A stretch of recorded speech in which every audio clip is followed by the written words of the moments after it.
दोस्तों आज बात करते हैं एक ऐसे स्टॉक के बारे में जो अभी तो है माइक्रो कैप। ठीक है, लेकिन इसकी फ्यूचर ऐसा है, इसका प्रोडक्ट ऐसे हैं कि आगे चलकर ये एक बहुत बड़ा लार्ज कैप कंपनी बनने वाला है।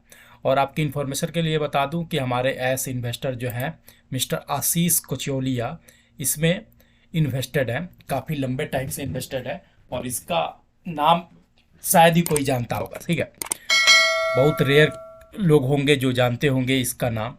और इसका रिकॉर्ड का जो प्रोफाइल है वो आप देखकर हैरान रह जाएंगे कि कितना बेहतरीन इसने परफॉर्मेंस दिया है। ठीक है, कितना बेहतरीन रिटर्न इसने दिया है। मैं इसमें इन्वेस्टेड हूँ। मैंने अपने बेटी के दोनों बेटियों के लिए एक सेपरेट पोर्टफोलियो मैनेज कर रहा हूँ, जिसमें मेजोरिटी जो मेरा शेयर है वो माइक्रो कैप है या स्मॉल कैप है। ठीक है, मेरे पास 20-25 साल का टाइम है अपनी बेटियों के लिए, तो मैं 25 साल का टाइम देने वाला हूँ अपने स्टॉक पोर्टफोलियो को ग्रो होने के लिए, कंपाउंडिंग करने के लिए। इसलिए मेजोरिटी जो मेरे पास शेयर है वो माइक्रो कैप है। ठीक है, तो सबसे पहले मैं आपको इसके रिटर्न की प्रोफाइल पर लेके आ रहा हूँ। ठीक है, आप देखिए, आप खुद से अंदाज़ा लगाइए कि इस कंपनी ने लास्ट के 10 साल में इकाई दहाई सैकड़ा हजार 10,000, लास्ट के 10 साल में इसने आपके पैसे को 100 गुना कर दिया है। ठीक है, लास्ट के 5 ईयर में इसने 1985 यानी लगभग 20 गुना किया है। लास्ट के 3 साल में 1670 पॉइंट यानी कि 17 गुना कर दिया है। एक साल में इसके ऊपर प्रेशर रहा है कि जो कि फार्मा से रिलेटेड जितनी भी कंपनियां हैं सब पर प्रेशर रहा है, आईटी कंपनियां पर रिलेटेड प्रेशर रहा है। ईयर टू डेट मतलब 1 जनवरी 2022 से प्रेशर में रहा है। ठीक है, अभी ये शेयर वापस अपने बाउंस बैक करने के पोजीशन पे आया हुआ है, क्योंकि इसमें रिपोर्ट भी है इसका अच्छा आया और इस पे बोनस अनाउंस किया गया है। ठीक है, सॉरी, स्टॉक स्प्लिट अनाउंस किया गया है। ठीक है, इस पे और 1 वीक से ये कंसोलिडेट कर रहा है 1 मंथ में, और आकर अपने एवरेज प्राइस के पास रुका हुआ है, अपने सपोर्ट जोन के पास। यहाँ से पॉसिबिलिटी है, प्राइस एक्शन जब देखेंगे तो बाउंस बैक करने की एक पॉसिबिलिटी नज़र आ रही है। ठीक है जी, क्या है इसका रिजल्ट का वो मैं आपको दिखा देता हूँ जी। ठीक है, मैं डायरेक्ट आपको लेके चलता हूँ उस पर।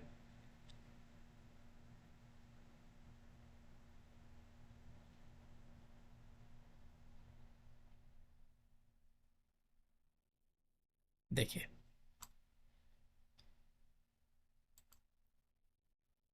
माइक्रो कैप कंपनी में किस तरह का इन्वेस्टमेंट है ये देखिए। प्लेज प्रमोटिंग होल्डर यानी कि मेजोरिटी जो शेयर होल्डर हैं वो प्रमोटर है। ठीक है, ये मेजोरिटी जो शेयर होल्डर है वो प्रमोटर है। प्लेज होल्डिंग शेयर यानी कोई शेयर जो गिरवी है बिल्कुल भी नहीं है। इतनी माइक्रो कैप कंपनी होने के बावजूद भी 3 म्यूचुअल फंड के स्कीम ने 0.02% का उठा रखा है, और एफएफआई भी 20 एफएफआई ने 40.73 का स्टॉक उठा के रखा है। जो हाईएस्ट प्रमोटर है वो नीलेश कुशल भाई पटेल का है, 26.65 का है। और मालाबार इंडिया फंड जो है पब्लिक शेयर होल्डर में सबसे हाईएस्ट है, इसने 4.36% उठा के रखा हुआ है। और इंडिविजुअल इन्वेस्टर शेयर होल्डर में जो है वो हम लोगों ने ले के रखा हुआ है कि 17.52% का इसमें इंश्योरेंस, इसमें अपना स्टैक हम लोगों ने इंडिविजुअल इन्वेस्टर ने अपना लेके रखा हुआ है। ठीक है जी, इस शेयर ने स्टॉक स्प्लिट का अनाउंसमेंट कर दिया है, यानी एक शेयर पे 5 शेयर आपको मिलेंगे। एक शेयर पे आपको 5 शेयर मिलेंगे। ठीक है, तो और मैं यहाँ पर आपको दिखा दूँ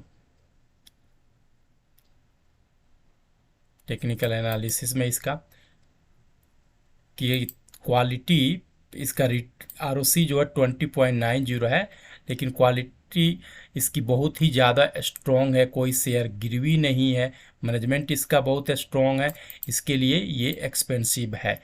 एक्सपेंसिव हर वो चीज़ हो जाती है जिसमें अच्छी क्वालिटी हो। ठीक है, तो इससे घबराने की ज़रूरत नहीं है, ये फ्यूचर की कंपनी है। अब मैं आपको इसको एक प्रोडक्ट पर लेके चलता हूँ, जिस तरह का ये प्रोडक्ट बनाती है, तो मैं उसके लेके आया हूँ पोर्टफोलियो पे आपका। देखिए, किस तरह के मेडिकल फील्ड से रिलेटेड, रिफाइनरी से रिलेटेड, मेडिकल में जितनी भी इक्विपमेंट की रिक्वायरमेंट होती है उसी से रिलेटेड इसके सारे प्रोडक्ट हैं। हो सकता है कि आपको नाम पढ़ने में दिक्कत हो, खुद मुझे भी नाम पढ़ने में दिक्कत होती है या इसको समझने में दिक्कत होती है। सिंपल तरीके से मैं समझाने का ये है कि मेडिकल में कोई भी दवा वगैरह बनता है तो दवा को बनाने के लिए अलग से पावर प्लांट लगाने की ज़रूरत पड़ती है, ठीक है। उस प्लांट को बड़े लेवल पे, छोटे लेवल पर बनाने वाली काम इंडिया में 2-3 कंपनियां हैं, जिस पे जीएम पोफुदार भी है, ठीक है। और ये भी है, ये क्या बनाता है यहाँ पर मेन इसका प्रोडक्ट ये है, रिएक्टर बनाता है, वेसल बनाता है, कॉलम बनाता है, हीट एक्सचेंजर बनाता है, मेडिकल फील्ड की, फार्मा फील्ड की पाइप फिटिंग एंड एसेसरीज बनाता है, ठीक है। GMA model of product tailor to meet challenge of the pharma industry, ठीक है। यहाँ पर देख रहे हैं फार्मा इंडस्ट्री के लिए, मान लीजिए किसी कंपनी को नया दया बनाना है, उसके लिए अपना प्लांट वगैरह लगाना है, मशीनरी लगाना है, इक्विपमेंट लगाना है, तो उसके लिए कौन सा बनाएगा, तो यही बनाती है कंपनियाँ। उसके लिए वेसल्स बनाना है, किसी दवा को इंजेक्शन बनाना है किसी कंपनी ने, अब उसको ट्रांसपोर्ट करना है, इंजेक्शन बनाने के लिए उसको मोल्ड तैयार करना है, तो सब कौन उसको इक्विपमेंट सर प्रोवाइड करेगा, यही HGL गिलास बनाती है, इसको स्विस ग्लास भी के नाम से भी जाना जाता है, ठीक है जी। तो ये इसके प्रोडक्ट हैं जिसके डिमांड फार्मा इंडस्ट्री में हमेशा बना रहता है। अब मैं आपको लेकर आया हूँ कि मैं अपने पोर्टफोलियो पे, ऐसा नहीं है कि मैं ऐसे ही आपको बता रहा हूँ इस शेयर के बारे में। देखिए पोर्टफोलियो मेरा ही है, यहाँ पर देख सकते हैं आप, ठीक है, यहाँ पर देख सकते हैं मेरा ही पोर्टफोलियो है। ये पोर्टफोलियो स्पेशली डिज़ाइन किया हुआ है मैं अपने बच्चों के लिए, क्योंकि मेरे बच्चों के पास एज है 25 साल का। 25 साल में मैं इसको टाइम दूंगा ग्रो करने के लिए। तो किसी भी शेयर में मेरा इन्वेस्टमेंट 20,000 से ज़्यादा नहीं है। सबसे ज़्यादा जो इन्वेस्टमेंट मेरा मोबाइल में है, और उस पर देख मैं कितना परसेंट बेनिफिट पे बैठा हूँ, 200-250% के आसपास बेनिफिट पे बैठा हूँ। खैर वो अलग चीज़ है। मैं जिस शेयर पर लेके आया हूँ उस शेयर की बात करते हैं हम लोग। मैं लेके आया हूँ HLE गिलास कोट पे, ठीक है। HLE गिलास कोट के मैं आपको लेके चलता हूँ इसके चार्ट पे। इसके चार्ट को मैं बड़ा कर देता हूँ ताकि आपको समझाने में आसानी हो, प्राइस रिएक्शन वगैरह कैसे इस पे बन रहा है, ठीक है। ये 1 मिनट का चार्ट है, मैं लगा लेता हूँ आपको वीकली चार्ट। देखिए इसने अपना हाई बनाया था, एक टाइम फ्रेम पर इसने अपना हाई बनाया था यहाँ पर 7,700 के आसपास में, ये देख रहे हैं कैंडल, ये लगभग बनाया था नवंबर के पीरियड में, नवंबर 2021 के पीरियड में। वहाँ से इसमें कॉन्स्टेंटली फॉल है, देख रहे हैं कॉन्स्टेंटली फॉल है, और अभी आकर इस प्राइस पर 35,000 से 400 के बीच में, 3,000 से 4,000 के बीच में ये एक्यूमुलेट कर रहा है। ये वही प्राइस जोन है जो कोरोना के बाद का जंप आया था, जहाँ पर एक्यूमुलेशन हुआ था और यहाँ से इसने ब्रेकआउट लिए थे। ये वही प्राइस जोन है, ठीक है। ये प्राइस जोन है जहाँ पर इसका हैवी एक्यूमुलेशन हुआ था। मैंने इसमें सबसे पहला एंट्री ही इसी पोजीशन पे लिया था जब इस प्राइस रेंज को अप्रैल वाले निकल रहा था, क्योंकि मैं स्मॉल कैप में, माइक्रो कैप में इन्वेस्ट कर रहा था, तो एक बार में ज़्यादा पैसा नहीं डाल सकता, एक एक यूनिट ऐड किया। इस पीरियड में मैंने 3 क्वांटिटी ऐड कर चुका हूँ, इसमें मैं 3 क्वांटिटी ऐड कर चुका हूँ। और क्योंकि ये अपना अब सपोर्ट प्राइस के पास एक्यूमुलेट हो रहा है। और आप यहाँ पर देख सकते हैं कि मेरे पोर्टफोलियो में मैं आपको यहाँ पर दिखा दूँ होल्डिंग में, ठीक है जी। होल्डिंग में आप देख लीजिए मेरा, इसमें 5 शेयर है मेरे पास। मैं आपको दिखा ही देता हूँ होल्डिंग में, ठीक है। ये देखिए यहाँ पर देख लीजिए कितना, अभी भी इतना होने के बावजूद भी अभी भी मैं 55.53% के मैं बेनिफिट पे बैठा हूँ, ठीक है। इतना हेवी कॉरेक्शन होने के बावजूद भी। ये देखिए HLE गिलास कोट में मेरे पास 5 क्वांटिटी है। नेक्स्ट मंथ में ये क्वांटिटी आपको 25 नज़र आएगा, क्योंकि 1:5 का इसने स्टॉक स्प्लिट अनाउंस कर दिया है। उसकी वजह से ये प्राइस जो है एडजस्ट हो जाएगा, ठीक है। 25 क्वांटिटी के हिसाब से ये प्राइस एडजस्ट हो जाएगा। फिर मैं आपको इसके वापस रिटर्न में आपको इसको चार्ट पर लेकर चलता हूँ, ये दिखाने के लिए आपको कि ये प्राइस जो जोन है इसका, ठीक है।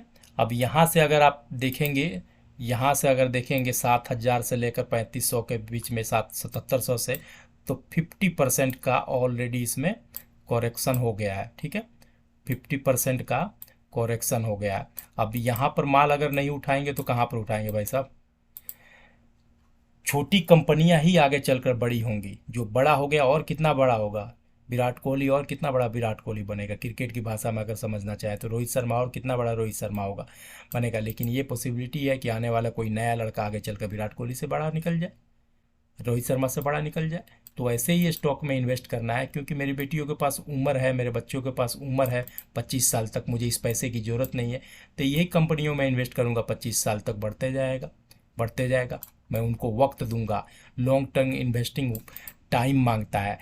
टाइम दीजिए 10 साल, 15 साल, 20 साल, तब उसका बेनिफिट आपको नज़र आएगा।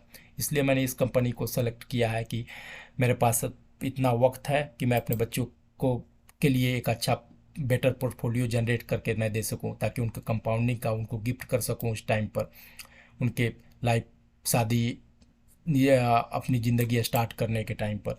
मेरे पास टाइम है, इसलिए मैंने पोर्टफोलियो में स्पेशली माइक्रो कैप वगैरह को जगह दिया है। उसमें ये है HLE ग्लास कोट। इसमें मेरा इन्वेस्टमेंट लगभग 12,000 के आसपास में। नेक्स्ट मंथ में इसमें एक क्वांटिटी और ऐड करने वाला हूँ, ठीक है। लेकिन किसी भी स्टॉक में मैं 20,000 से ऊपर नहीं जाऊँगा, ठीक है। रूट मोबाइल का मेरा टारगेट 20,000 पहुँच गया, अब इसमें का मैं वेट कर रहा हूँ। मैं आपको ये नहीं बोल रहा हूँ कि आप इन्वेस्ट कर लीजिए, लेकिन सर्टेनली आप अगर ऐसा कोई पोर्टफोलियो बनाना चाह रहे हैं स्मॉल कैप में, माइक्रो कैप में, तो HLE ग्लास कोट एक बेटर ऑप्शन हो सकता है। तो प्लीज़ इस पर नज़र बनाए रखें। लेकिन और जब अपॉर्चुनिटी मिले तो एंट्री लें इसमें।